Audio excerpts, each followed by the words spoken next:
In today's video, I'm going to teach you how to import from Databricks in Power BI Desktop.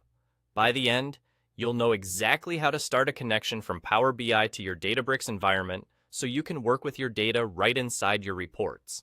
First, open Power BI Desktop and look at the ribbon along the top. On the Home tab, click Get Data. This is your starting point for bringing any external data into Power BI, and it's the same place you use for Databricks.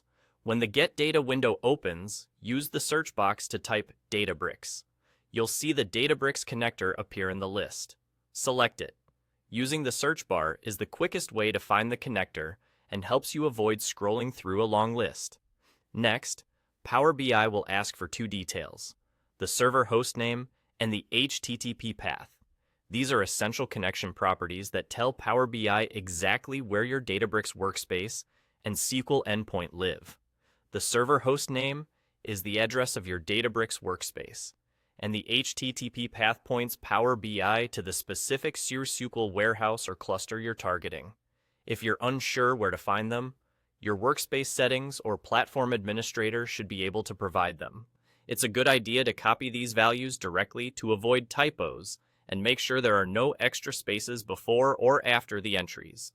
Now enter all the necessary details in those fields and click OK. If everything is correct, Power BI will proceed to establish the connection. Depending on your organization's setup, you may see prompts that Power BI automatically guides you through. Just follow the on-screen instructions as they appear, and let Power BI complete the handshake in the background. That's it. You've initiated the connection to Databricks from Power BI Desktop using the built-in connector. From here, you're ready to continue your typical Power BI workflow with your Databricks data. If anything doesn't connect on the first try, double-check that the server host name and HTTP path are accurate and current, and confirm that your Power BI Desktop is up to date so the connector is available and supported.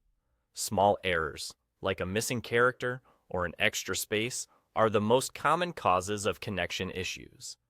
To recap, you clicked Get Data, searched for and selected Databricks, provided the server host name and HTTP path, and confirmed to connect.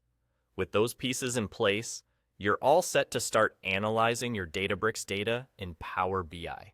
Thanks for watching, and happy reporting.